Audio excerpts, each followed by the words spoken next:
Hello tout le monde, c'est Alison, bienvenue dans un nouvel épisode de Salto et Morito, mon podcast où je parle de l'envers du décor du sport de haut niveau.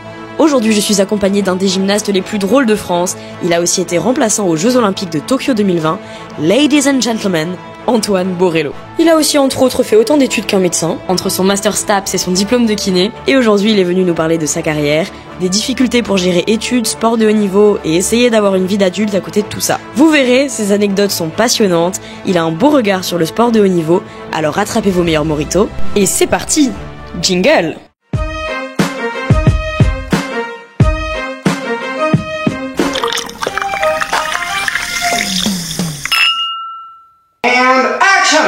Ouais, bienvenue sur Salto et Morito les amis, en direct avec Alison.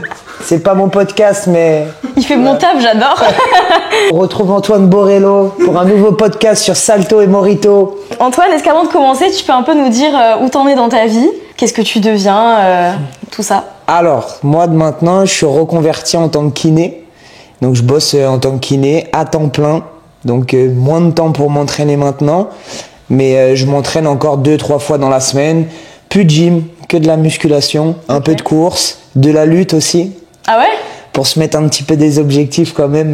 Dans un club et tout? Ouais, dans un club. Une petite fois par semaine, tu vois. Mais ok, trop cool. Ouais, ça me laisse quelques objectifs Tu vas faire des compètes ou pas du tout? Non, c'est juste fini. Pour le fun. Juste pour le fun. Ok, trop bien. En vrai, j'ai pris pas mal de recul. En fait, je me suis dit, là, j'ai fait 30 ans de ma vie à faire que de la gym et tout, à mettre un petit peu des sports de côté, pas aller au foot pour pas se blesser, pas aller au ski parce qu'après ça devient ton travail. Mais je suis monté pour le top 12 pour encourager Noisy. La team, ouais, la team. Donc ouais, je suis encore, mais là je suis pas retourné dans une salle, j'ai même pas mis un pied dedans.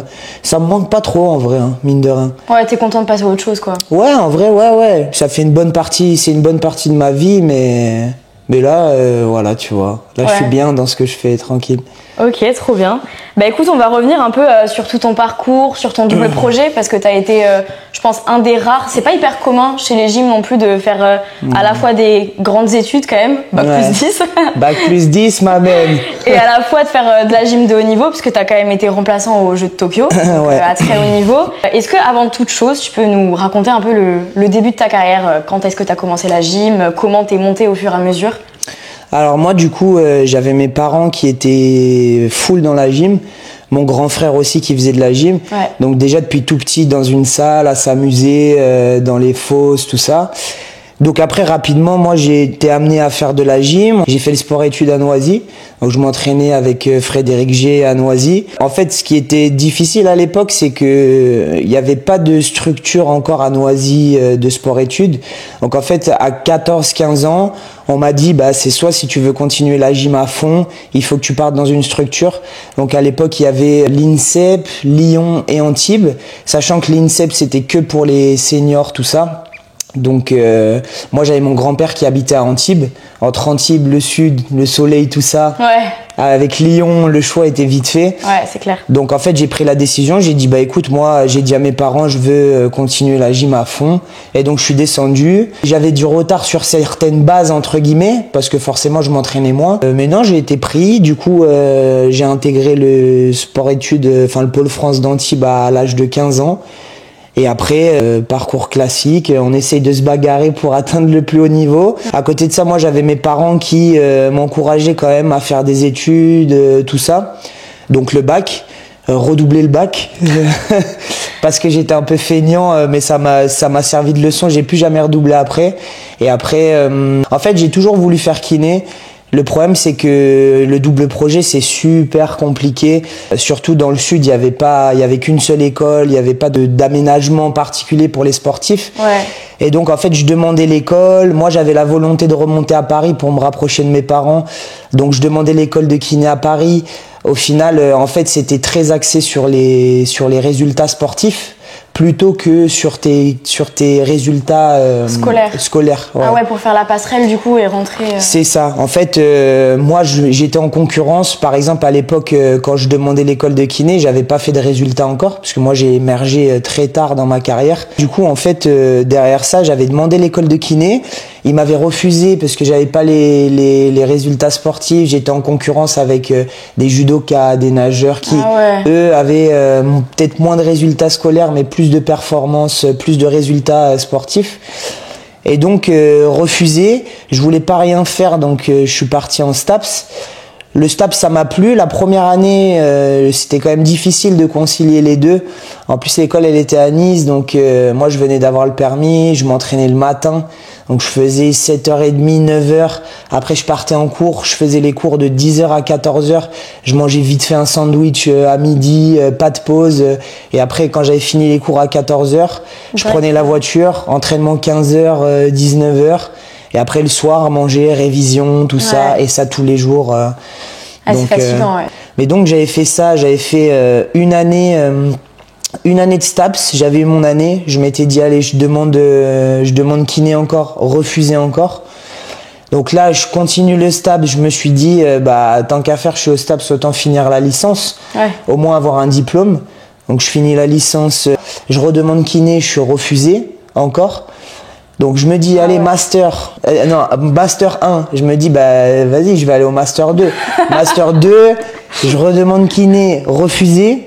Donc ça fait déjà beaucoup d'échecs et là je me mets à fond dans la gym et là c'est là où j'ai vu que la différence entre vraiment le fait de faire des études ou pas avec la carrière, c'est que là je passais d'aménagement entre les cours, les soirs, les révisions, où là, en fait, je mangeais, je dormais gym, je vivais gym, quoi. Ouais, et t'avais le temps peut-être de plus te reposer. Là, le rythme était totalement différent. Je me levais 8h30, j'allais à l'entraînement à 9h, je faisais 9h, 11h, 11h30.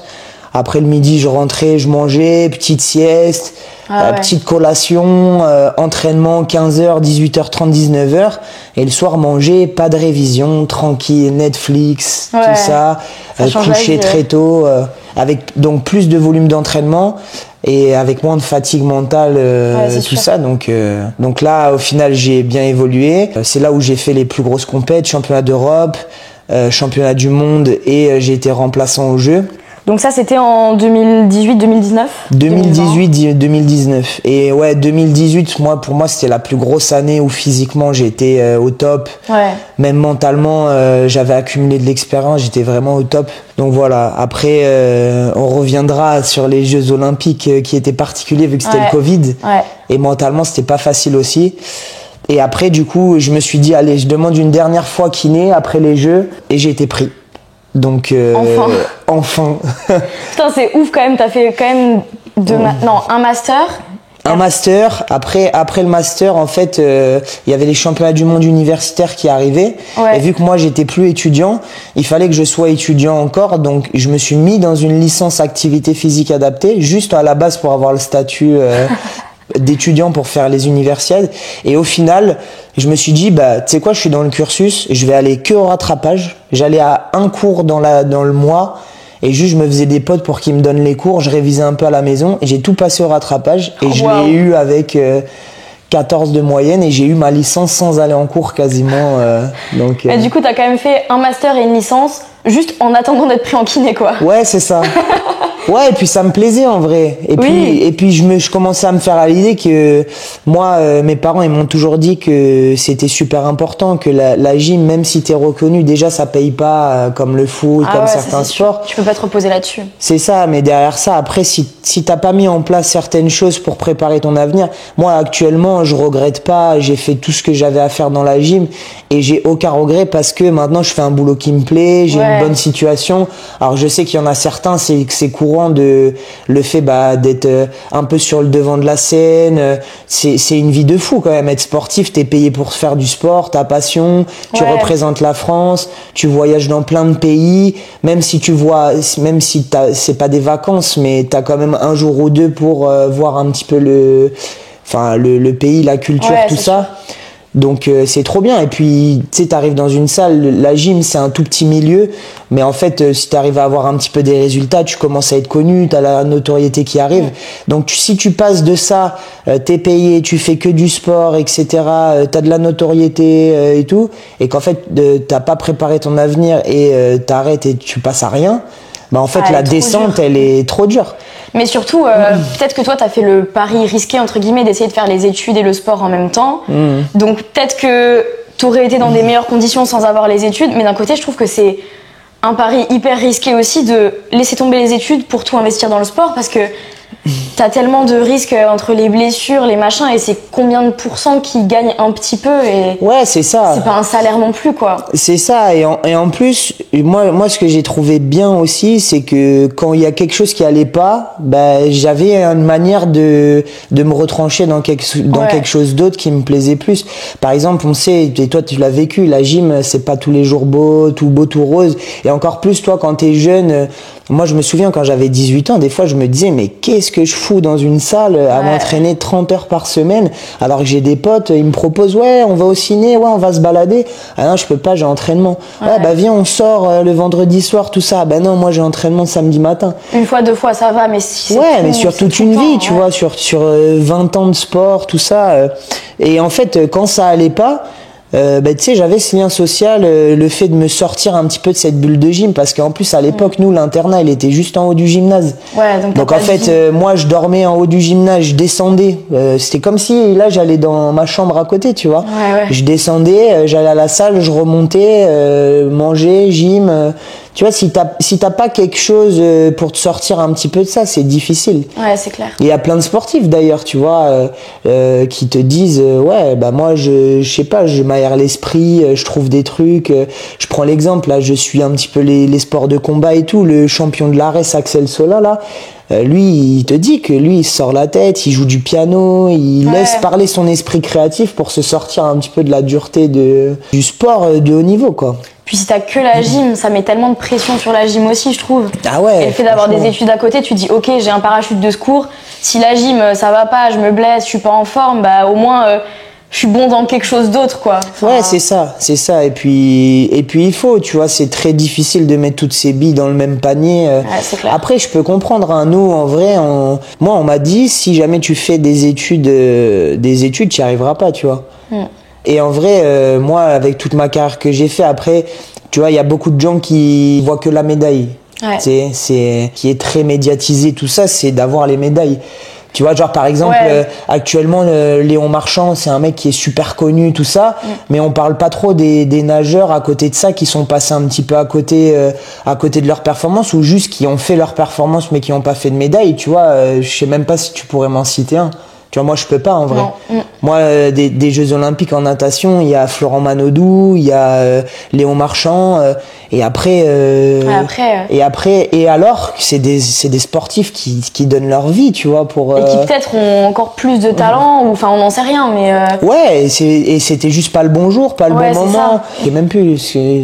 Attends, je sais même plus. Ah oui, on t'a dit que t'allais pas réussir. Et parce qu'ils voient que la médaille. Ah oui, ils m'ont dit, ouais, on va pas réussir, ils voient que la médaille. Mais tu vois, moi, j'ai fait championnat d'Europe, championnat du monde, Jeux Olympiques. Enfin, même si j'ai pas fait de médaille, tu vois, je suis fier de ce que j'ai fait. Ouais, et en fait, c'est un microcosme, le sport de haut niveau. Tu vois, tu t'en rends pas compte, tu cherches la médaille, tu cherches toujours l'excellence, tu cherches à faire ça. Et en fait, tu vois, moi, là, je repars dans un milieu professionnel où tout le monde on n'a rien à faire, tu vois. En fait, non, mais quand t'as été sportif, ça t'apporte des super valeurs, c'est des qualités qui sont très recherchées dans les entreprises. Mais en vrai, que tu saches faire un double salto arrière avec un tour... qui est une vraie ou deux vrilles dans le salto. Qui est une vraie ou deux vrilles, 3 saltos, on s'en fout, tu vois. C'est le milieu du travail, le mec, il va chercher tes compétences, tu vois. Donc ouais, non, moi, je suis fier de ce que j'ai fait. Et c'était quoi la conclusion, déjà? En fait, je pense que ce que tu voulais dire, c'est que on t'avait dit que en faisant des études, t'allais pas réussir. Mais pour eux, réussir, c'était genre avoir une médaille olympique, alors que pour toi, réussir, c'est juste Exactement. avoir une belle carrière, quoi. Ouais, c'est ça. Pour moi, en fait, moi, ça a toujours été un sport passion. Ça veut dire que moi, je me levais le matin, j'étais content d'aller à la salle, tout ça. Et si t'aimes pas un minimum ton sport, c'est compliqué. Franchement, t'es là, t'es dans une salle, nous, on est enfermés, on passe 30 heures dans une salle, t'imagines, Puis surtout que vous, la carrière, elle dure quand même assez longtemps. Nous, ça s'arrête.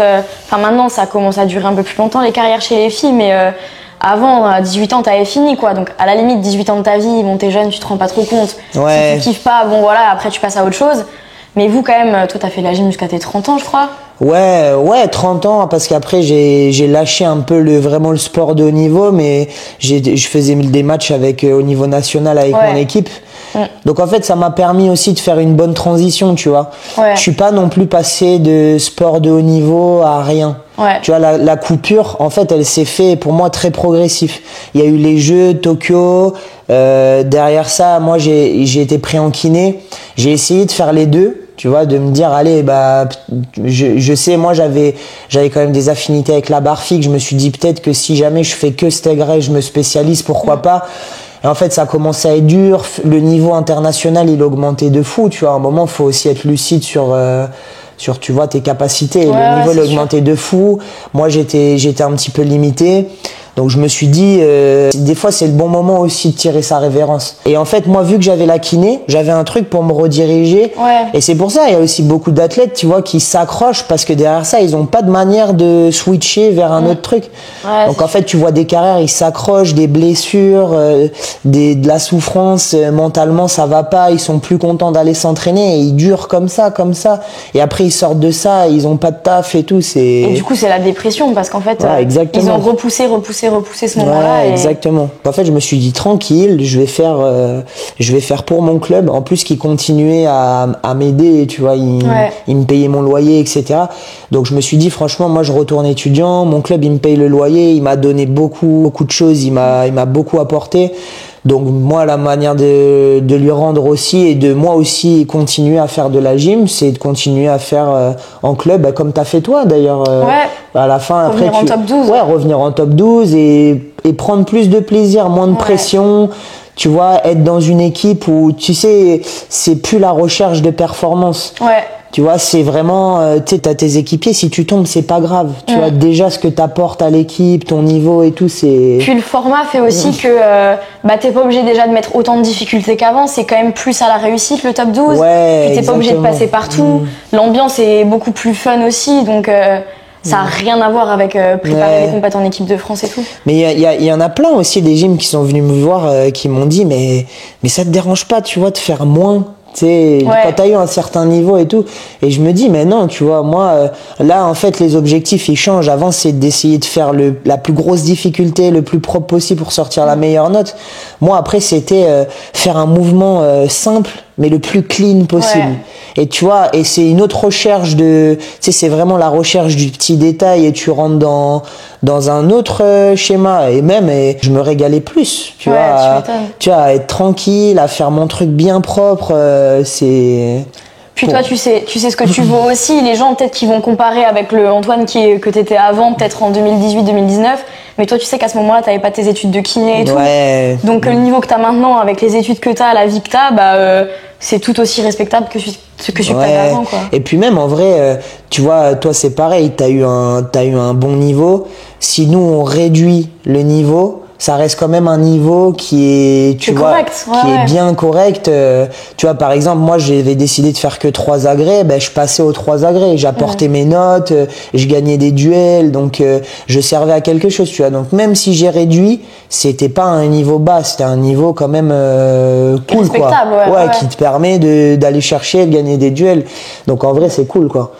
Et parfois aussi, le fait de faire des mouvements un peu plus simples, un peu plus clean, et genre t'as rien à perdre, donc tes mouvements tu les réussis, t'as pas cette pression de devoir tout le temps prouver. Du coup, parfois tu gagnes contre des mecs qui sont encore en pôle en équipe de France et qui se foutent plus la pression, tu vois. Et puis je me souviens, moi aussi, j'ai mis pas mal de temps à émerger parce que en fait, quand t'es jeune, t'as une très grande capacité physique. Nous, on s'envoyait 30 heures, mais tranquille. Là, maintenant, j'ai l'impression que c'est dans une autre vie. Ah ouais. Moi, je me vois plus maintenant m'entraîner. Une fois un bi quotidien, je marche plus lentement. C'est mort. Mais tu vois, on s'envoyait une charge d'entraînement de fou et on envoyait du steak. Tu vois, ça veut dire que le but, c'était vraiment de faire le max de difficulté. Mais moi, je me souviens, j'ai mis du temps aussi à émerger parce que des fois, j'arrivais en compétition. Et plutôt que des fois de faire simple et tu vois d'arriver, parce que vous avez 4 agrès, nous on a 6 agrès. Moi des fois j'arrivais sur une compétition et plutôt que de faire simple, des fois j'avais 2 nouveaux éléments sur 4 agrès. Ah ouais. Donc la charge mentale en vrai, quand tu fais des mouvements etc, faut avoir une certaine maîtrise de ce que tu fais, et si tu rajoutes un élément en plus, ça te rajoute un facteur d'incertitude parce que potentiellement c'est peut-être la première fois que tu vas le mettre en compétition, c'est pas le matériel, etc. Peut-être que avec le stress ça va te rajouter une charge physique, donc est-ce que tu vas pouvoir aller au bout, tout ça. Donc déjà rajouter un élément sur un agrès c'est chaud. Et moi, j'arrivais dans des compétitions, je rajoutais 2 éléments sur 3 agrès. Il faut tirer les 6 agrès, quoi. Il faut tirer les 6. Donc, en fait, de premier agrès, j'avais 2 éléments, je loupais l'élément que j'avais rajouté. Donc, déjà, mentalement, j'étais un petit peu, je suis tombé, ça m'emmerde, etc. L'autre agrès, j'avais encore 2 éléments nouveaux. Je tombais sur l'élément rajouté. Et en fait, après, tu pars dans une spirale où tu finis la compète, t'as plus envie. Ouais, ça te décourage totalement. Tu fais 5 chutes dans la compète. Ouais, c'est ça. Mais après, cette démarche a fait que tu envoies du steak quand t'es jeune, tu sors pas trop. Et après, quand tu réduis, tu réduis sur, tu vois, t'as envoyé du steak, donc tu réduis, mais t'es là. T'es beaucoup plus à l'aise. T'es beaucoup plus à l'aise sur des niveaux de performance plus hauts que si tu fais ça et que t'as un petit peu mis les freins, si tu veux augmenter, en fait, tu grappilles palier par palier. C'est 2 manières. Soit tu grappilles palier par palier, et ça marche très bien parce que au fur et à mesure des compétitions, t'accumules de la confiance, ça marche bien, tout ça. Ou soit t'envoies du steak, mais faut accepter que des fois ça va pas passer et après tu redescends ton niveau, mais pour arriver à un même niveau. Mais t'as ce truc là où moi, plutôt que de grappiller palier par palier, je suis là et en fait j'ai enchaîné contre-performance, et à un moment je me disais presque, mais putain, est-ce que je vais arriver à faire quelque chose, tu vois. Je m'entraîne 30 heures par semaine et j'y arrive pas, tu vois.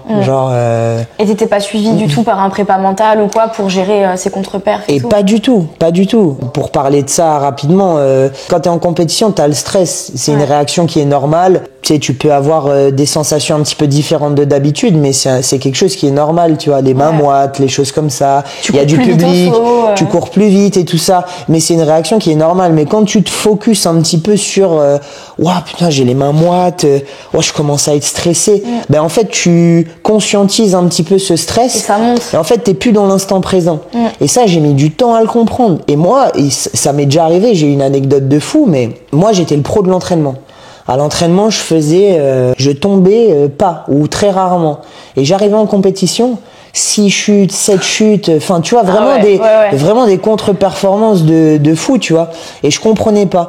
Et en fait, avec du recul, c'est parce que je conscientisais mon stress de malade. En fait, je me disais, il y a du public, je suis stressé, je ressens pas les mêmes choses. Et en fait, j'étais pas dans l'instant présent. Et l'anecdote que je voulais te raconter là, c'est qu'une fois, on est en test national pour une sélection, je crois pour les championnats d'Europe ou pour une grosse compétition. Et je me présente, donc c'était au sol, premier agrès, je lève le bras et je me mets dans la diagonale et je me dis, mais qu'est-ce que je fous là? Tu vois? Mais t'imagines le délire? Parce que j'étais pas là. J'étais stressé et je m'étais pas conditionné un petit peu. Et du coup, s'en est suivi 3 chutes, c'est le premier agrès. Et après, quand tu sais les enjeux qu'il y a, t'es plus dedans, quoi. Ouais, quand t'es pas sur tes mouvements juste et la technique et ce que tu dois faire. Ouais, c'est ça. Donc, personnellement, j'ai jamais été accompagné. Et je pense que c'était à une époque aussi où là, vraiment, ça commence à se démocratiser. Ouais, pas pour tout le monde, mais petit à petit. Pas pour tout le monde, mais moi, en tout cas, maintenant qui est dans le milieu de la santé, je me rends compte que le sport de haut niveau, c'est pas que la prépa physique, c'est pas que l'aspect technique. si tu veux vraiment performer, il y a la préparation mentale, il y a la nutrition, il y a la récupération, il y a les soins de kiné, c'est une multitude de choses qui te permet d'essayer, en tout cas de chercher la meilleure performance possible. C'est le truc qui fait la différence au final. Mais de fou. Et moi, ce qui m'a entre guillemets un petit peu sauvé, en fait, dans le STAPS, il y avait une composante psychologique, tu vois, que t'as étudié que j'ai étudié et que j'ai mis en place pour moi et qui m'a aidé de fou. Auto-préparateur mental, quoi. Auto-préparateur mental. Il y a une notion qui m'avait grave aidé quand j'avais fait le STAPS, c'était les motivations intrinsèques et extrinsèques. Intrinsèque, c'est toi, et extrinsèque, c'est ce qu'il y a autour. Et en fait, moi, je mettais beaucoup l'accent sur le résultat. La médaille, de montrer aux gens que j'ai ma place, tu vois, de prouver un petit peu et de chercher la médaille, parce qu'on en revient à la médaille, tu vois, c'est la médaille. Et ça, c'est une motivation extrinsèque. Et à partir du moment où j'ai compris que je le faisais pour moi, j'avais rien à prouver à personne, tu sais. J'arrivais et que, ok, c'est pas grave de faire une contre-performance, tu vois, mais ok, là, sois dans l'instant présent, donne-toi un fond et tu le fais avant tout pour toi. Et à partir de ce moment-là où j'ai compris ça, mais j'ai une porte qui s'est ouverte, mais comme si j'avais un voile qui s'était enlevé. Et après, j'ai fait que, et même, tu vois, l'erreur, la chute, ça fait partie il y a des gens qui passent à côté de leur compétition, mais ça arrive. C'est le sport de haut niveau, c'est comme ça. Même s'il y avait une chute, je me démobilisais, je me remobilisais, tu vois, je le faisais pour moi, quoi, tu vois. Puis surtout, tu peux sauver un match même avec une chute. Hein. Bien sûr. De gyms ont été médaillés, je sais pas, sur des championnats du monde, au concours général par exemple, avec une chute. De ouf. Même sur un top 12 encore plus, tu le vois, tu peux clairement gagner ton duel avec une chute. Si celui en face, il en fait 2, ou s'il fait des erreurs. Ou si... de ouf. J'aimerais qu'on revienne un petit peu sur le double projet. Parce que du coup, c'est quand même pas hyper commun de faire du sport de haut niveau et à la fois des grandes études. Est-ce que tu as eu des aménagements peut-être qui ont été faits, ou est-ce que toi, tu as mis des choses en place pour que ce soit plus facile à gérer? Ce qui a été top vraiment, c'est que du coup, moi, j'étais au STAPS de Nice.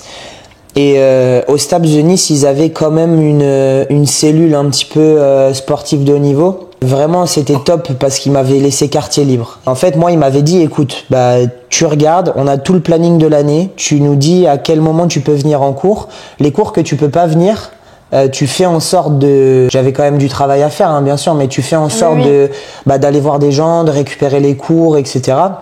Donc moi, j'allais en cours quand j'y allais. Et je m'entourais de personnes qui bossaient un petit peu, je savais qui taffaient bien pour récupérer les cours, bosser à la maison. Et en fait, je passais des cours en rattrapage, en fait. Tu vois, je passais pas les évaluations continues, mais j'avais une évaluation en fin de semestre sur les cours auxquels j'avais pas été.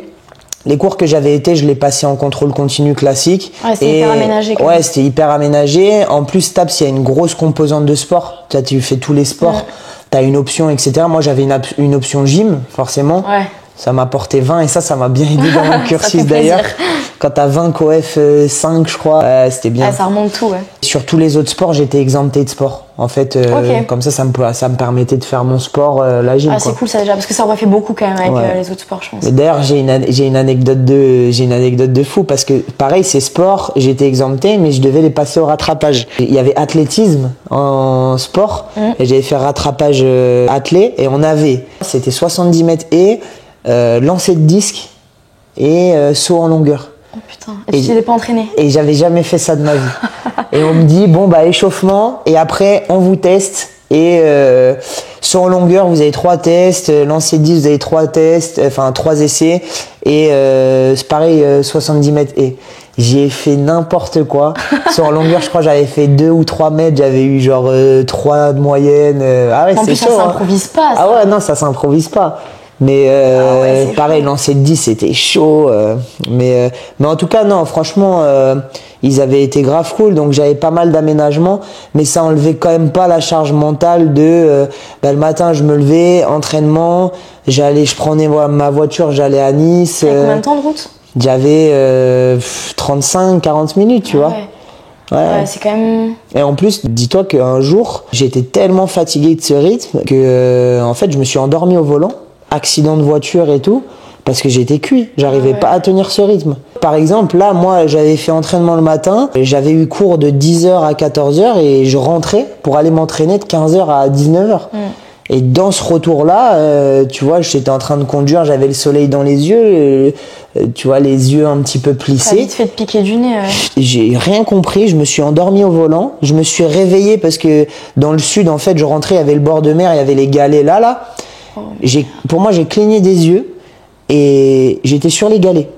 Et en fait, j'ai pas fait ça, hein. J'ai décalé tranquillement, mais sur 200 mètres.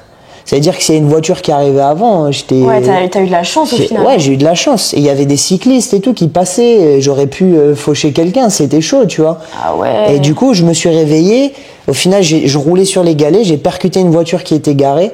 Donc tu vois, genre mine de rien, cette fatigue que j'avais accumulée, c'était pas sain, quoi. C'était dangereux, ouais. Et c'était dangereux. Et ça aurait pu arriver où bah ce jour-là, je vais à l'entraînement, je fais une mauvaise chute parce que je suis pas vigilant et je me pète un genou ou une épaule. Ou pire, t'arrives sur la tête. T'arrives sur la tête, tu vois. Donc ouais, ce rythme-là était compliqué. Après, c'est une belle expérience, tu vois. Et maintenant, j'en suis fier parce que et tu vois pour ce que ça t'apporte, tu vois une carrière de gymnaste ou de sportif, ça dure. Ouais, des fois tu peux aller jusqu'à 35 ans, mais 30 ans c'est déjà bien. Ouais. Et en fonction des sports. Tu vois, chez les mecs, nous chez les filles, il n'y a personne qui va jusqu'à 30 ans. Ouais, déjà tu vois Marine Boyer et tout, c'est énorme ce qu'elles font à leur âge et tout. Et je leur dis franchement, une carrière c'est jusqu'à tes 30 ans, mais après de tes 30 ans jusqu'à tes 80 ans, enfin même au moins l'âge de la retraite, 63 ans, qu'est-ce que tu fais, tu vois? Ouais. T'as fait de la gym, mais comme on a dit, un double salto arrière avec une vrille, ça te sert à rien, faut aller bosser maintenant. Puis surtout que même si tu peux pas faire les deux vraiment à 100%, genre c'est quand même possible de faire les deux à un bon niveau, quoi. Ouais, c'est ça. Si tu veux vraiment, ça se fait. Et par exemple, si tu prends l'exemple de mecs qui veulent un petit peu pousser des études et faire des études un petit peu plus compliquées, ingénieurs dans la santé, médecine, tout ça, les prépas, c'est le parcours du combattant en fait. C'est le parcours du combattant. Moi j'ai l'exemple là d'un jeune gymnaste là, Timéo, qui fait alors peut-être je te dis une bêtise, mais une école qui fait une école d'ingénieur, il a fait le choix un petit peu en vrai. Et c'est un super gym, tu vois. Et il fait ça, et maintenant il fait au niveau national, il est dans le top 12, tout ça, c'est au top. Mais ouais, t'es obligé de faire des choix. C'est super compliqué en vrai. Dès que tu veux faire des études supérieures, le système français, c'est un petit peu compliqué, quoi. C'est possible, mais il faut se dire que c'est pas facile et il faut avoir de la volonté. Parce que si t'es pas... Moi, j'avais de la volonté. Le soir, je rentrais, j'avais pas envie de réviser, et je révisais parce qu'il fallait que je révise pour... Tu fais rien d'autre, en fait. Dès que t'as un trou, c'est révision. C'est ça. Et puis après, tu fais des choix, en fait. En fait, on parle souvent de sacrifices, mais c'est pas des sacrifices, c'est des choix. Ouais. Moi, j'ai fait le choix de moins sortir, de peut-être moins profiter de certaines choses, mais pour m'assurer un avenir, pour faire ma passion, pour essayer d'exceller dans mon sport. Puis ça se rattrape derrière. Ouais, et puis ça s'est rattrapé derrière. D'ailleurs, ça, je voulais te demander aussi parce que c'est vrai que nous, chez les filles, tu vois, comme je l'ai dit, les carrières, elles s'arrêtent en général assez tôt. Enfin, moi, j'ai arrêté le haut niveau, un peu tôt, mais j'ai arrêté à 18 ans. Donc après, derrière, tu vois, t'as quand même toute ta vingtaine pour profiter, pour découvrir d'autres choses et tout. Chez les mecs, c'est quand même des carrières qui durent plus longtemps. Toi, t'as arrêté vers 30 ans. Ouais. Comment est-ce que tu gères un peu la vie d'adulte en parallèle de la vie de gymnaste, les sorties, tout le reste en fait? Ouais. En vrai, moi, je t'avoue que j'ai jamais fait trop de sacrifices là-dessus. Et je pense à mes dépens, tu vois.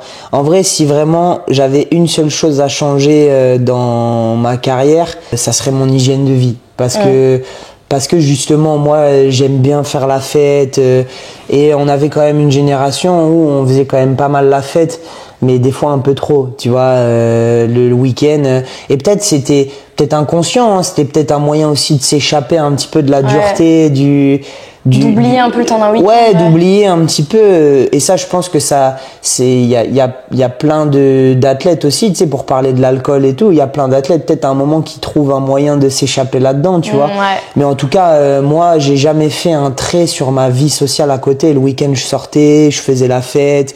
J'ai toujours été quelqu'un de très social, donc à côté de ça, j'avais des potes qui étaient pas du tout dans la gym ou dans le sport de haut niveau, tu vois, donc ça me ramenait les pieds sur terre aussi, tu sais, j'étais pas que dans cette bulle de sport de haut niveau.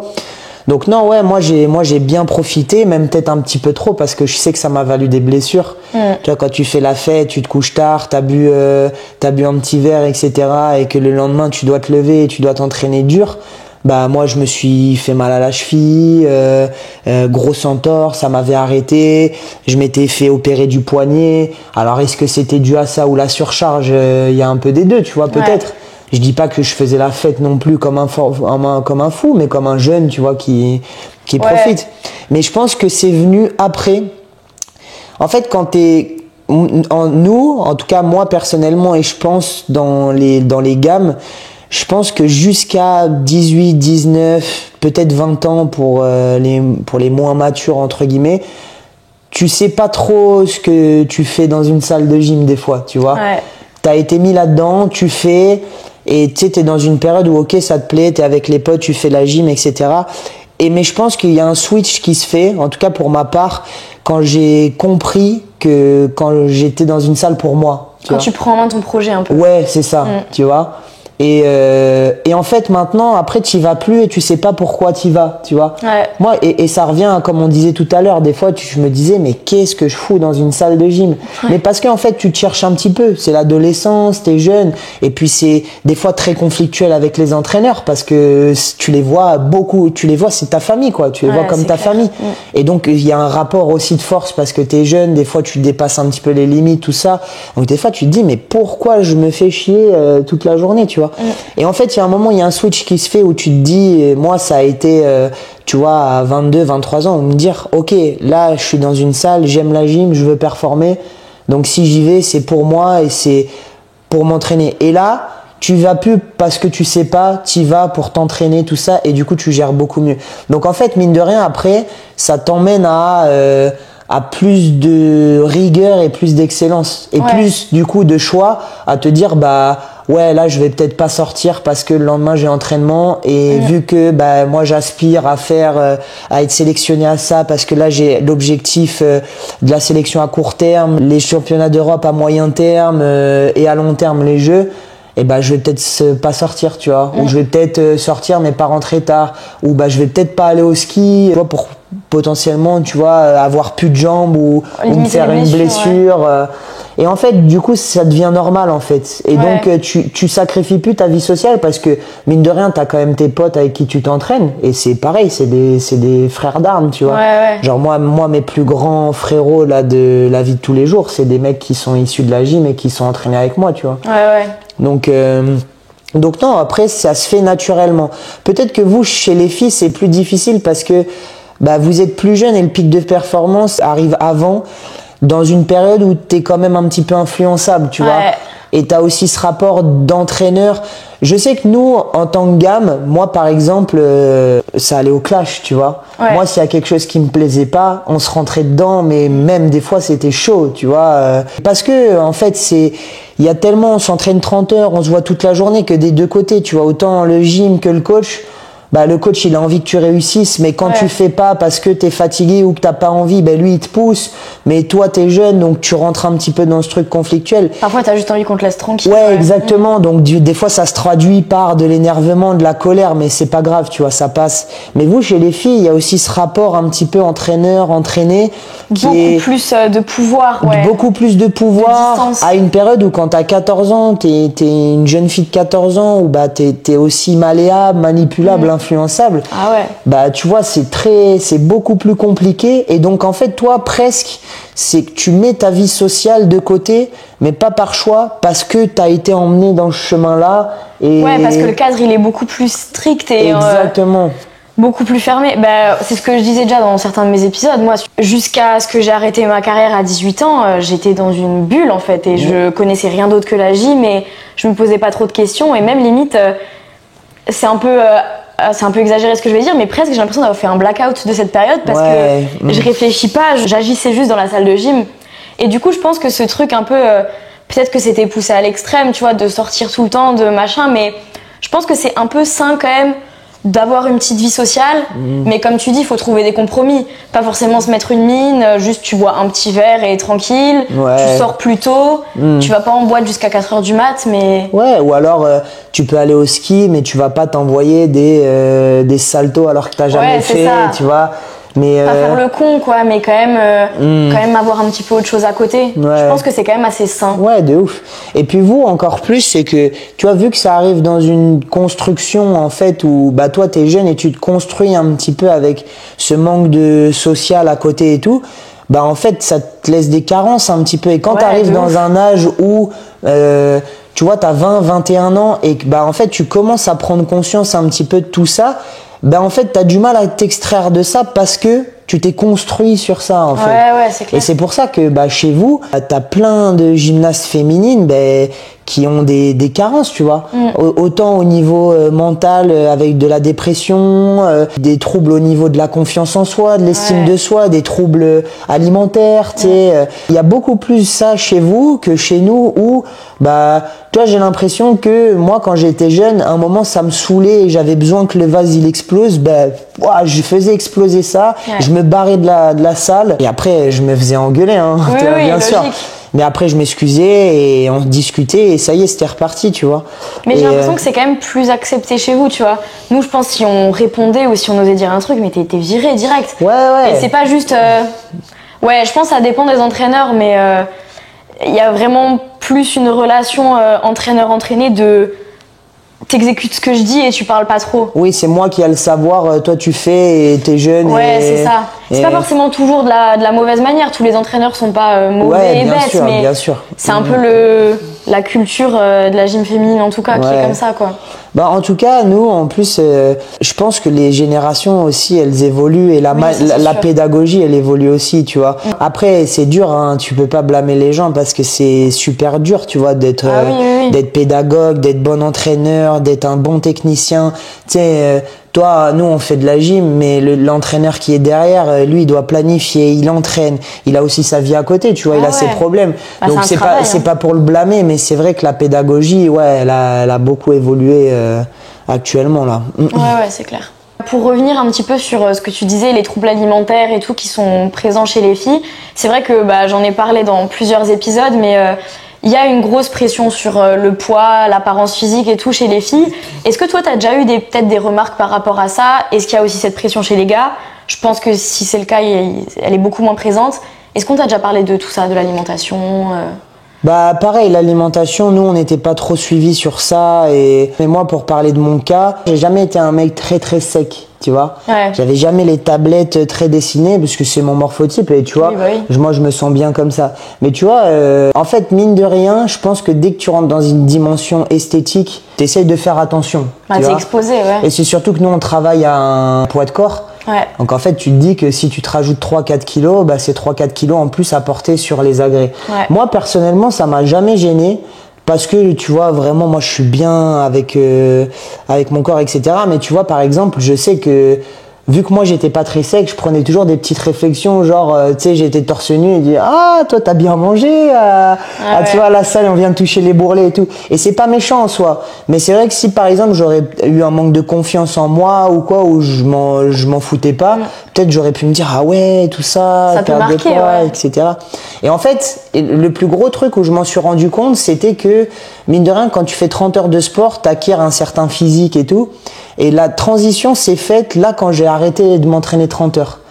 Et c'était plus dans le fait de me dire si je m'entraîne pas 30 heures, je vais perdre tous mes muscles, je vais grossir, et tu vois, j'ai arrêté la gym parce que j'en avais marre de cette rigueur de devoir m'entraîner beaucoup et je me suis mis à la salle de musculation. Et je commençais à faire des 2-3 heures à la salle de musculation. Tu commençais à appliquer la même chose à la même chose, alors que dans le cas de la gym, je le faisais pour un objectif. Là, je le faisais juste parce que j'avais été habitué à ça. Et tu vois, après, je commençais à me dire, putain, mais si je m'entraîne qu'une heure, c'est pas assez. Si je m'entraîne pas tous les jours, c'est pas assez. Je vais grossir, tu vois. J'avais un petit peu peur de, perdre un peu ça. Mais en fait, pas du tout. Tu vois, pas du tout. Là, maintenant, je m'entraîne une fois tous les 2 jours, 3 jours, si j'ai le temps. Parce que des fois, je m'entraîne même pas, tu vois. Et c'est pas grave. Et je mange normal. J'ai pas... Moi, personnellement, j'ai jamais eu de troubles alimentaires. Mais j'ai pu prendre des fois des réflexions, tout ça qui aurait pu m'emmener à avoir un rapport compliqué un rapport compliqué avec l'alimentation et tout.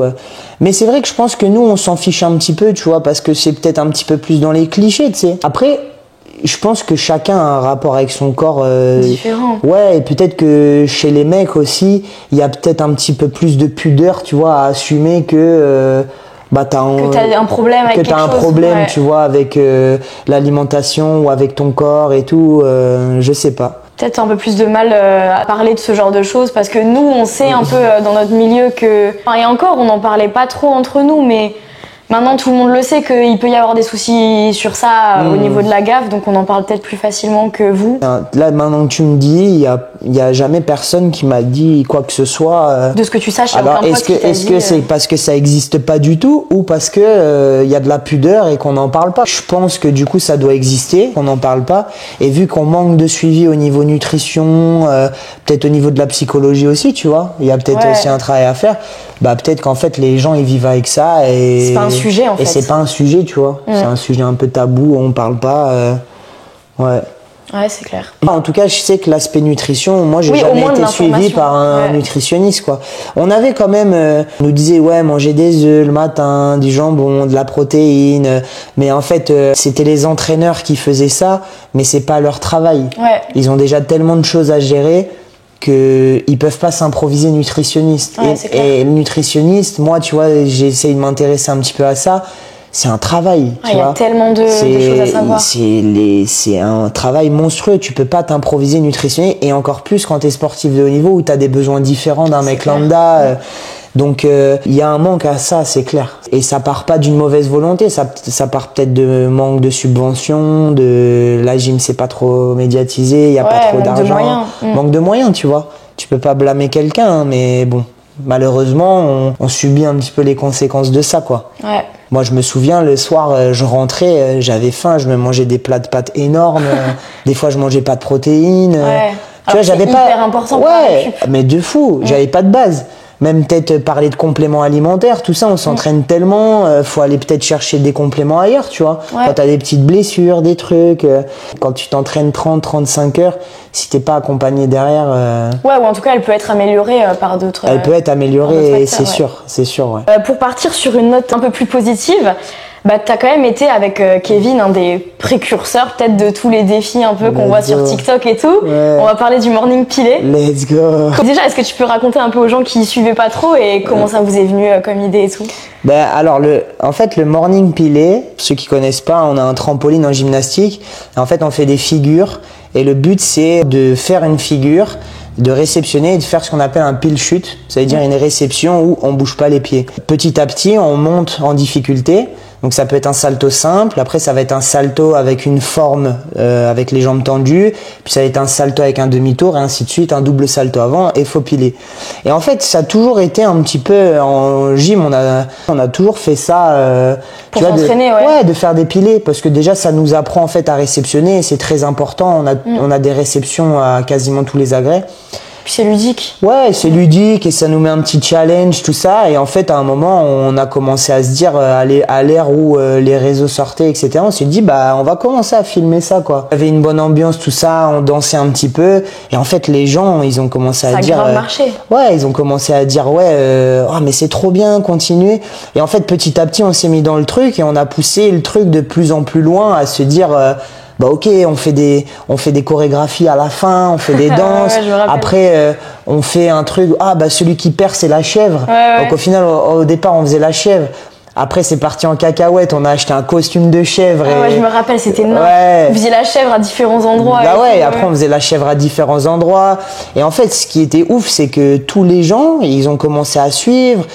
Ça repostait sur les réseaux, morning pilé, tout ça. Hein. C'était grave cool. Et puis franchement, on forçait même pas, tu vois.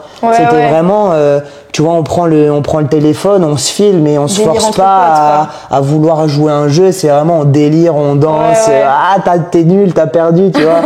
Le truc, c'est un petit peu dommage parce que après, moi j'ai commencé à aller en école de kiné, j'allais moins à la salle de gym. Kev, il a commencé à avoir ses projets aussi, tu vois. À un moment, on n'arrivait pas trop à se coordonner et au final avec le temps ça s'est un petit peu émoussé quoi, mais Mais ouais, non, franchement, on avait même fait une vidéo sur YouTube pour expliquer le concept et tout. Ah ouais, je mettrai des liens. Ouais, let's go. D'ailleurs, on continue toujours à en faire. Ça peut arriver que, par exemple, moi, si je vais à Noisy, on y va, on se fait un petit pilet et on se challenge. Ouais. Et en plus, dans le milieu de la gym, c'est abordable à tout le monde, tu vois. Tout le monde peut faire clair. ça. À son niveau, Ouais, exactement. Puis je pense que ça contribue aussi à, un petit peu maintenant avec toutes les vidéos des filles sur TikTok et tout, mais ça contribue aussi un peu, je pense, à montrer la gym au grand public et d'un air un peu plus fun, décomplexer le truc. Mais en vrai, de fou, il faut grave encourager. La gym, c'est un sport qui mérite d'être connu, tu vois. Et je pense que c'est aussi parce que ça commence un petit peu à médiatiser, notamment avec les filles qui ont fait des super performances, etc. Mais moi, maintenant, à l'époque, il n'y a pas si longtemps que ça, on me disait encore, oh, la gym, c'est les tutus, etc. Mais sauf que à force de promouvoir un petit peu la gym, etc., maintenant, quand je dis que j'étais ancien gymnaste, ils me disent ah ouais, la gym c'est chaud, vous faites ça, les anneaux, tout ça. Et en fait, je pense que ça commence un petit peu à rentrer. Et pour moi, c'est un des sports, je suis peut-être un petit peu biaisé, mais quand tu vois tout ce qu'on fait en gym, la barre fixe, t'es là, t'es sur un truc, t'es sur le dur, t'as une barre en métal, tu fais des tours, tu lâches la barre, tu rattrapes. Un Kovacs. Ouais, tu vois, un Kovacs, un salto arrière au-dessus de la barre, tu rattrapes. Et je commence à en avoir conscience parce que maintenant, je suis beaucoup avec des gens qui sont pas du tout dans le milieu sportif et tout, de par le boulot. Mais tu vois, t'imagines là, sur des personnes qui sont sportifs, hein, d'ailleurs, je fais un salto. Ça les impressionne. Ouais, grave. Waouh, t'es trop fort, tu fais un équi, des Thomas, tu sais, c'est des cercles jambes écartées. Ouais. Waouh, mais c'est un truc de fou. Mais pour moi, ça, c'est zéro. C'est la base, tu vois. Ouais, c'est comme si je marchais, l'équilibre, c'est comme si je marchais debout. Et quand tu vois que derrière ça, toi, tu fais en barre asymétrique, tu lâches la barre, salto avant, tu rattrapes, tu fais une sortie avec double salto arrière avec une vrille, on fait un sport, c'est incroyable. Ouais. Pour te dire carrément, quand je monte des fois des vidéos là, quand je faisais de la gym à des gens qui connaissent pas la gym, ils sont impressionnés juste par le début, tu vois, la prise d'élan. Ah tu vois ce que je veux dire? Mais parce qu'en fait, je pense qu'ils peuvent s'identifier à ça. Exactement, ils s'identifient à ça et après ils comprennent plus. Ça sort de. Ils comprennent plus, donc ils peuvent même pas s'imaginer à quel point c'est dur. Ouais. Tu vois, moi j'avais posé la question, tu sais, je montrais des vidéos et je disais, mais est-ce que vous arrivez à capter là? Il me dit, moi je vois. 2 tours, tu vois. Alors qu'en fait, t'as 3 tours avec une vrille et il n'y a pas de différence. Et promouvoir la gym comme ça, c'est tellement de bonnes valeurs et c'est un super sport. Et tu vois, c'est un truc bête, mais mine de rien, ça impressionne tout le monde de faire un équi et c'est accessible à tout le monde, tu vois. En fait, c'est un sport qui peut toucher à tout le monde. Il y a de l'agilité, il y a de la souplesse. C'est hyper complet en plus. C'est hyper complet. Moi, je pense que c'est bien de le promouvoir. Et ce que tu fais, et ce que Seb fait, et ce que Kev fait. Et ce que t'as fait aussi avec. Ouais, et ce que j'ai fait, j'ai essayé un petit peu. Après, j'ai moins d'affinité avec les réseaux et tout, tu vois. Ouais. Mais de toute façon, tout petit truc contribue un peu à ça. Ouais, exactement, c'est ça. Moi, à mon échelle, tu vois, avec le morning pilé, les gens, ils étaient contents, ils en redemandaient. Il y a tellement d'acteurs aussi qui émergent, les spot gym, tu vois. Il y a plein de choses qui se mettent en place. Ça met son temps, mais je trouve ça top. Vraiment, faut encourager ça à fond. Ouais, c'est un début. Avec plein de petits likes sur cette vidéo. Abonnez-vous. Hop, là pour faire une petite transition, on est parti sur son expérience en tant que remplaçant aux Jeux Olympiques de Tokyo 2020 et notamment des grosses compétitions qui ont précédé cette échéance. C'était une période compliquée déjà pour retracer un petit peu le parcours. Ça faisait un moment que la gym gamme, on avait du mal un petit peu à sortir la tête de l'eau, tu vois. Ouais. Il y a les championnats du monde 2019 qualificatifs pour les Jeux qui arrivent. Et franchement, là, à ce moment-là, moi, je suis au top de ma carrière, tu vois. En fait, il y avait un gros objectif parce que tous les pays, tu sais, un petit peu avant qu'on battait, qui commençaient vraiment à être chauds, l'Italie, la Turquie, tu vois, ils commençaient vraiment à être chauds. Donc en fait, on se situait entre la 14e, 15e place, entre la 12e et la 15e place. Et c'est les 12 premiers sélectionnés. Ouais. Il y a des aléas parce que déjà moi, à la base des bases, dans les championnats du monde 2019, on avait enchaîné tellement de compétitions que forcément toute la saison a été difficile. Et à la fin, j'avais eu un petit coup de mou, tu sais, il y avait quelques compétitions où je faisais quelques chutes, mais ça allait, tu vois. Du coup, on m'avait sorti de l'équipe et on avait mis Kevin Carvalho et Julien. Donc c'est pas grave, tu vois, c'est le sport, c'est comme ça, let's go, tu vois. Allez les gars, on part au championnat du monde à Stuttgart et Kevin Carvalho, il se pète le genou sévère. Donc là, moi, je rentre dans l'équipe. Julien Saller, il fait une mauvaise chute, il se fait mal à la cheville, mais C'était chaud, mais il décide quand même de faire. Donc il y avait vraiment déjà on était un petit peu chaud en termes de place. Il y a ces 2 blessures-là, etc. Donc ça a un petit coup. Et donc on fait la compétition et tout, et franchement on a fait une perf de ouf. Globalement il y a pas de chute qui rentre. Et en fait malheureusement on finit je crois 14e, mais vraiment c'était serré quoi. Ouais, c'était serré de fou, tu vois. Du coup par rapport à ça il y avait d'autres systèmes de sélection, et notamment au concours général. Du coup individuellement ces quotas-là, ouais. Individuellement. Ouais. En fait quand au championnat du monde sélectif pour les Jeux tu finis pas dans les 12 premiers, tu peux pas envoyer l'équipe de France. Nous, on avait fini 14e, on pouvait pas représenter aux Jeux de Tokyo la France. Ouais. Mais par contre, on pouvait aller chercher des quotas sélectifs individuels pour y aller. Ce qu'avait fait Cyril Thomasson aux Arçons, parce qu'il il était rentré en finale. C'est un système de sélection un petit peu compliqué où en fait ceux qui sont déjà qualifiés en équipe sont qualifiés, et donc ceux qui au final font des finales, dans les finalistes, il y a forcément de ceux qui ont été qualifiés dans les équipes, donc eux ils sautent. Ça libère des places. Et ça libère des places en dessous. Donc Thomasson avait été qualifié comme ça aux Arçons, Samir avait été qualifié comme ça aux Anneaux, et nous avec Loris on postulait à faire le concours général. Loris avait fini dans les 30e et moi je crois que j'avais fini dans les 40e je crois. Okay. Et en fait Loris avait fait un meilleur classement, donc ils avaient descendu sur tous ceux qui étaient déjà sélectionnés par équipe. Et je crois qu'ils étaient descendus jusqu'au 72e. Ah ouais. Logiquement, on aurait dû être qualifiés tous les deux. Mais vu que c'était un quota par nation, c'est Loris qui avait pris le quota parce qu'il avait il était avant moi. Ouais. Mais moi, j'étais en fait son remplaçant. Ouais. Si lui, il se blessait, c'est moi qui partais. Donc en fait, là, on apprend que moi, je suis remplaçant des Jeux et qu'il y a quand même 3 personnes qui vont partir aux Jeux. Donc bonne nouvelle, tu vois. Est-ce que t'es dégoûté à ce moment-là de pas avoir battu Loris entre guillemets, même si c'est ton pote et tout, mais franchement non, parce que déjà avec Lolo, lui c'était mon partenaire d'entraînement à Antibes. Ouais. Donc en fait on était vraiment les 2 frérots quoi. Ouais, les 2 frérots, et serrer le coude, et c'est une bonne guerre, tu vois. T'as mérité ta place, et c'est surtout que Lolo avait potentiellement quelque chose à faire au saut, tu vois. Il postulait peut-être à faire une finale, une médaille. Que moi, c'était plus compliqué. T'étais un bon généraliste, toi. Ouais, j'étais un bon généraliste. En fait, j'étais pas déçu parce que j'avais fait une super perf. Tu vois, j'étais fier de moi. J'ai fait pas de chute. Il y a des petites erreurs, mais on avait fait un match de fou.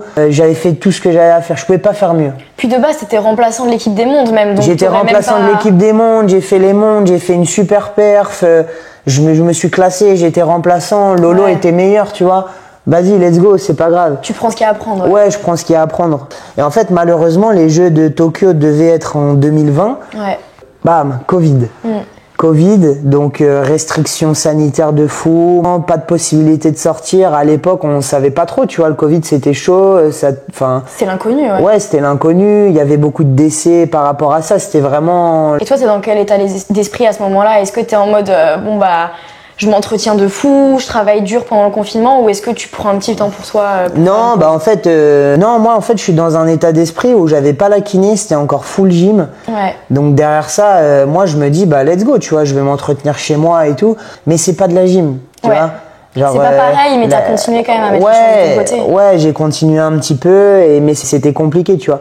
Ouais. Et en fait, il y a aussi cette décision de dire est-ce qu'on maintient les Jeux ou pas, parce que les Japonais, c'est très conservateur, et eux, ils étaient anti-vaccins et tout, donc ça demandait des démarches sanitaires de fou, tout ça, donc ils commencent à dire que ça va être annulé. Donc on se dit, putain, qu'est-ce qu'on fait, tu vois, c'est dingue. Entre-temps, on reprend l'entraînement, mais il y a toujours cette notion de... on sait pas si les Jeux vont être maintenus. Franchement, physiquement, j'ai pris une claque parce que moi, en fait, j'ai jamais été un mec...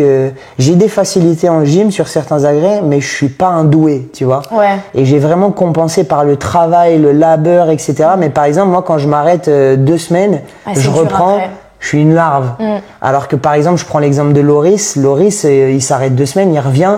En 1 semaine, il est tout sec, il a repris son explosivité, tout ça. Moi, je galère, tu vois. J'avais pris du poids et tout. Je suis arrivé difficile la reprise, mais je suis remplaçant.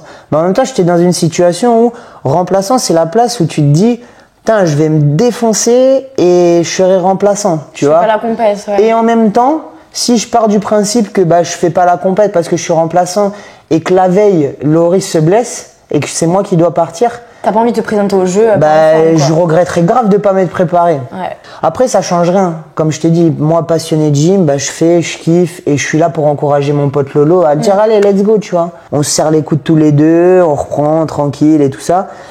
Et en fait, les JO, on apprend qu'ils sont repoussés à l'année 2021. Donc en fait, là, dans la tête, c'est très dur parce que un cycle olympique, c'est sur 4 ans. Et en fait, tu te prépares pendant 4 ans pour ce cycle olympique. Et au final, quand on te rajoute une année, c'est long. C'est interminable, ouais. C'est interminable. Et sachant qu'en plus, il y a le Covid, tu dois reprendre, t'en chies, tu connais, tu vois. Ouais. En plus, à côté de ça, je traverse un petit peu des moments familiales. Il y a le décès de mon grand-père, etc. Au final, j'ai l'impression que, tu vois, ça va, mais ça me touche, tu vois. Donc, toute cette période-là, c'est un petit peu difficile. En même temps, moi, je commence la kiné en plus. Parce que la kiné j'apprends qu'en fait, je suis dans l'école. Et en fait, moi, normalement, ça devait être les Jeux 2020. Donc, ton année olympique, tu l'as fait en école de kiné. Donc, l'année olympique, j'ai commencé mon année de kiné. Alors que normalement, je devais avoir fini.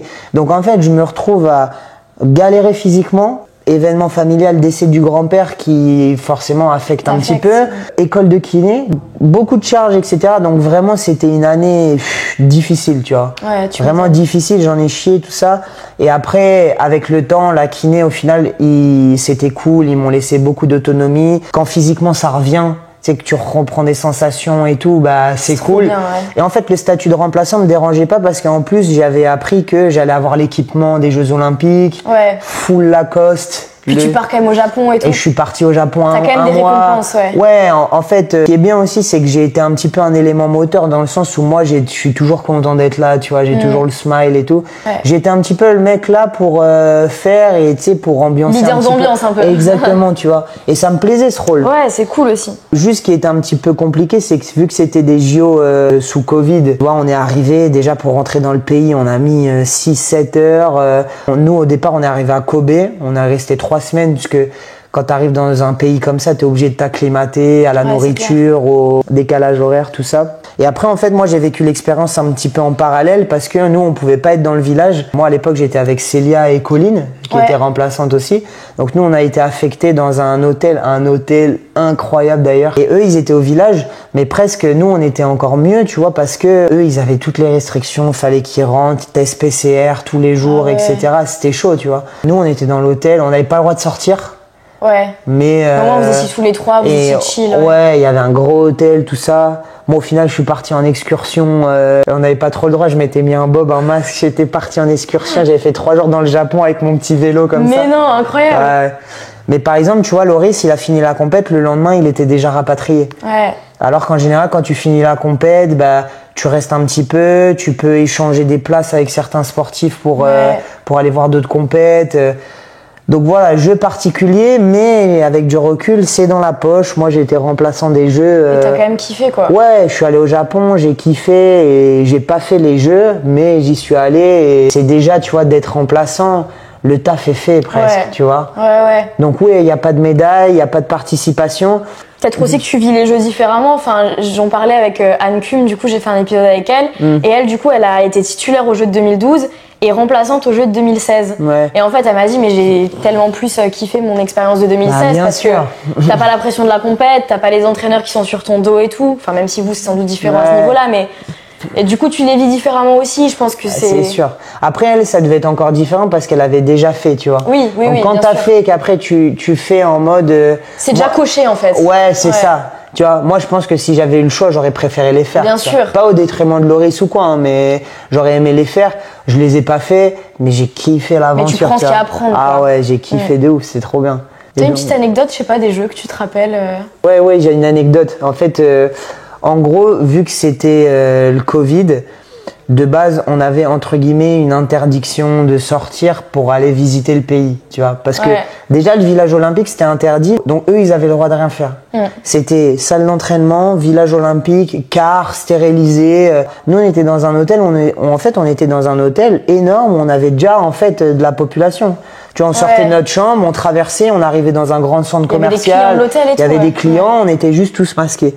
Et on nous avait interdit de sortir. On devait rester 3 ou 4 jours, tu vois. Et bon, le premier jour, je reste dans la chambre, je tourne en rond. Tu vois, je regarde et tout, je me dis, mais Tu vois, qu'est-ce que je fais? Ouais. Putain, et deuxième jour le matin, je me dis, putain, mais je suis au Japon, et peut-être j'aurai jamais l'occasion d'y retourner. Tu sais quoi, je m'équipe, je me déguise, je mets un masque, et je vais dans le centre commercial, je m'achète un bob, une chemise japonaise, genre je passe incognito et je vais me balader. Avec camouflage, quoi. Et là, c'est parti en excursion dans le Japon, en vélo. C'était une galère parce que le vélo, en fait, c'est comme des vélib genre Lime, tu vois. Ouais. Je voulais aller dans des quartiers un petit peu loin, genre à 30 bornes, tu vois. Ouais. Et j'avais pas de moyen de locomotion. Et du coup, j'ai loué un vélo et j'ai arpenté les villes. J'ai dû faire 200 km, tu vois.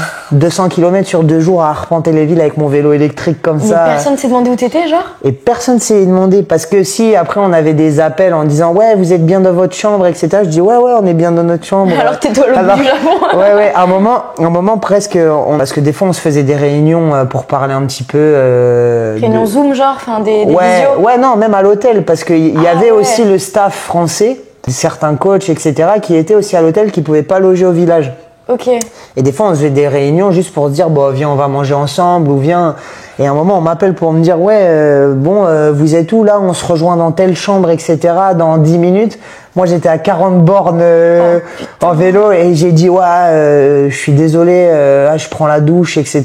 Tout ça, je suis rentré vite fait, 40 bornes, je suis rentré 2 heures après. Ouais, t'étais où? Ouais, c'était marrant. Mais tu vois, au final, moi, par exemple, en fait, j'ai fait ça à partir du moment où je pouvais plus remplacer Loris. Oui. Tu vois, à partir du moment où tu mettais en danger personne. C'est ça. En fait, quand on s'entraînait dans le centre d'entraînement à Kobe, moi, je pouvais encore le remplacer s'il se blessait, donc je m'entraînais à fond. À partir du moment où lui, il était au village et moi, j'étais à l'hôtel, je pouvais plus le remplacer. C'était 4 jours avant les Jeux. Mais dans tous les cas, je pouvais plus. Donc là, je relâchais, je disais, ok, je vais pas les faire, c'est bon. Et donc là, je me suis permis, tu vois, de me dire, allez, vas-y, je m'envoie, je suis au Japon, j'y retournerai peut-être jamais. Ouais, autant profiter. Let's go, tu vois, avec mon petit vélo, là, mon bob et mon masque. Ah ouais. Putain, mais ça aurait pu tellement mal finir, en vrai. Bah ouais, parce que, après, personne ne m'a embêté parce que je pense qu'on nous avait fait peur aussi. On nous a dit, ouais, si vous sortez, vous risquez de vous faire arrêter. Après, ça va être des démarches pour vous rapatrier dans le pays, tu vois. Mais en fait, c'était vraiment simplement, il n'y avait pas de problème. Ils nous avaient fait peur pour, je pense, éviter que... Il y ait des débordements. Putain, c'est hilarant. Ouais, c'était marrant, en vrai. T'as vu quoi, du coup, du Japon, un peu? Japon, j'ai vu tous les gros quartiers. Alors, j'ai plus les noms en tête, mais Asakura, je crois, je sais pas. Mais en fait, je suis allé dans tous les gros quartiers. Je suis allé manger. Ouais, t'as visité, t'as goûté la j'ai nourriture visité. Je suis allé dans des temples. J'ai fait vraiment le touriste, tu vois. Et c'était trop bien. En plus, à Kobe, on a mangé la meilleure viande du monde. Ah ouais, le bœuf Kobe et tout. Ouais. Par contre, j'ai une anecdote de malade. Une anecdote sur les Japonais. Apparemment, le taux d'obésité là-bas, il est, mis à part les sumo et tout, hyper faible. Il est hyper faible. Ouais. Mais je sais pourquoi. On est arrivé le matin. Déjà, c'est tous les jours, matin, midi, soir, riz. Et les repas, matin aussi. Matin, riz. C'est comme nous, notre pain, tu vois, du matin. Et c'était archi drôle parce que les portions, mais j'ai cru que j'allais mourir. les portions, le riz était comme ça. Quand ils nous ont commandé la viande de Kobe, il y avait genre 3 petits morceaux comme ça, mais tout fin. Et dis-toi, pour te dire, le dessert, il y avait des raisins. C'était 2 grains de raisin. 2 raisins. Mais non. 2 raisins avec un petit morceau d'ananas. Ça, c'était le dessert. Oh purée. Du coup, le problème, c'est que nous, on avait tellement faim qu'il y avait une supérette en bas, on allait s'acheter que des bêtises et tout parce qu'on avait faim, tu vois. Pour survivre, quoi. Pour survivre, je te jure. Ah ouais. Et c'est pour ça, les Japonais, ils mangent pas beaucoup. C'est pour ça qu'ils sont tous secs. Et du coup, pendant 3 semaines, 1 mois... Ah ouais, 3 semaines, 1 mois, après, on mangeait pas n'importe quoi, tu vois. Mais on allait en bas, des fois, on se prenait, je sais pas, tu vois, des gâteaux, des petits trucs. Ouais, juste pour tenir, quoi. Et par contre, quand je suis rentré, je me suis pris un plat de pâtes direct. Je te jure. Ah, la libération. Ah, la libération. Ah, génial. Ouais. C'est ton meilleur souvenir de ta carrière, les Jeux? Ça fait partie d'un de mes meilleurs souvenirs, ouais, mais mon meilleur souvenir, c'est 2018, première sélection au championnat du monde, parce que c'était l'aboutissement, tu vois, d'une carrière. tu as tous ces efforts et tout ça, c'est comme on disait un petit peu tout à l'heure, il y a tellement d'athlètes qui sacrifient leur vie pour s'entraîner et en fait qui arrivent pas à faire des championnats d'Europe, des championnats du monde, des jeux, sans parler de médailles, tu vois. Puis t'avais 24 ans en fait. Ouais, c'est ça. Première grosse compète à 24 ans, c'est hyper tard par rapport à la moyenne. Ouais, c'est hyper tard, tu vois. Et en fait, c'était vraiment l'accomplissement. Tu sais, j'ai ressenti comme un petit peu un soulagement de te dire au fond, tu sais, t'as pas fait tout ça pour rien. Ouais. Et en plus, j'ai pas été épargné par les blessures, j'ai douté, tu vois, comme tout sportif, quoi. Tu doutes, t'as des doutes, t'as des blessures, des échecs, et je me suis toujours relevé. Et tu sais, c'était un petit peu l'aboutissement de me dire, tu vois, première sélection, j'en ai pleuré, tu vois. Genre, quand on m'a dit, on avait la réunion devant les coachs et tout, et j'ai fondu en larmes. J'ai dit, mais franchement, je suis hyper content, tu vois, d'être. Le fait de réaliser que, allez, tu vois, c'était ma première compète et tout, il y avait beaucoup de stress, mais il y a tellement d'émotions de se dire, je suis au championnat du monde, tu vois. Là, je vais faire les championnats du monde. Ça, c'était l'aboutissement. Ouais, de fou.